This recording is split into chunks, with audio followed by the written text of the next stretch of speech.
What yo? Yeah. Trouble? Trouble for the feet. Here we go. My name is Terral Mapp, Chief Operating Officer of the Medicinal Cannabis Authority in St Vincent The Grenadines. You can find the Cannabis Authority on our website mca.vc, or on Instagram we have an MCA page, Medicinal Cannabis Authority St Vincent, and a Facebook page for the Authority, Medicinal Cannabis Authority. And we also have a separate cannabis page that really promotes the festival, Cannabis, simply Cannabis SVG on Instagram, and Cannabis SVG on Facebook, that we are promoting our cannabis festival. And you could get more information as we get updates about the festival and those pages. The authority was established in April 2019 to regulate the cultivation, supply, administration, and distribution of medicinal cannabis within the framework of the Medicinal Cannabis Industry Act that was passed in Parliament December the 11th, 2018. Wow. So what's your background within the cannabis industry? Were you involved with cannabis before taking on this role? Well, St Vincent The Grenadines has had a history over 50 years of cannabis production, though illegal.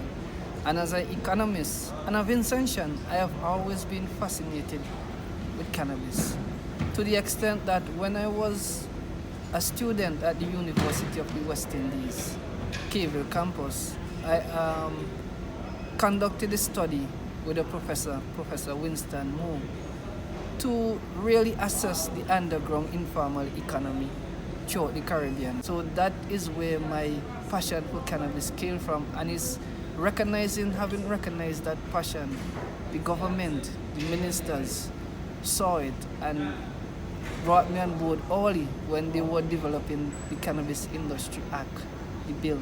So I was a part of the select committee from day one, throughout St Vincent, the consultations, Christian, Rastafari community, the police, the doctors, all the professionals, all the stakeholders. I was a part of those consultations, which benefited me, which enabled me to really maneuver the law when the law got in place, and we got COVID and we got volcano and we had hurricane, because you had to be flexible with the law to ensure that your industry survived. Those consultations and my background in studying the informal economy is what really enabled me and what gives me the drive to continue in this industry. Tell me about how the process for establishing your entity went. Like, was it a long process? Did it take months, years? And how did you get from the starting point to where you're at now in 2025? A critical part of the process was those consultations, because it needed to be people-centered, participatory, not just top-down from government. So those consultations, even including the traditional cultivators and the investors, helped to shape the law. And then when you got the law, it took a while to really establish the board of directors, because you needed a board of directors with vision, but also who have significant influence throughout the government, because our board consists of a lot of senior public servants like the CMO, the head of the Customs Department, the Commissioner of Police or his representative, the Attorney General. You know, those persons are important, and it also has independent persons who are strong on banking. So one of the things that we needed before we even pursued the law was to have a banking solution. And we have a bank. We are one of the few countries in the region that has a banking solution where investors can send money to St Vincent through a Canadian bank, whether they're from Canada or Europe.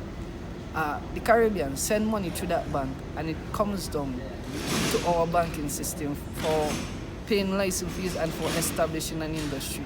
And the cannabis industry is so regulated that at the bank, there is a special department monitoring those cannabis funds. There are policies, there is a whole framework just to deal with the medicinal cannabis industry, so that there is no commingling. Because as you build out that industry, you don't want that industry to cripple the entire banking system. Otherwise, persons would not be able to get the remittances and corresponding banks and all those issues. So, a critical part of building up that industry and the process was to make sure that we have a banking solution, which we have right now. We cannot done, we cannot done, we cannot done, we cannot done.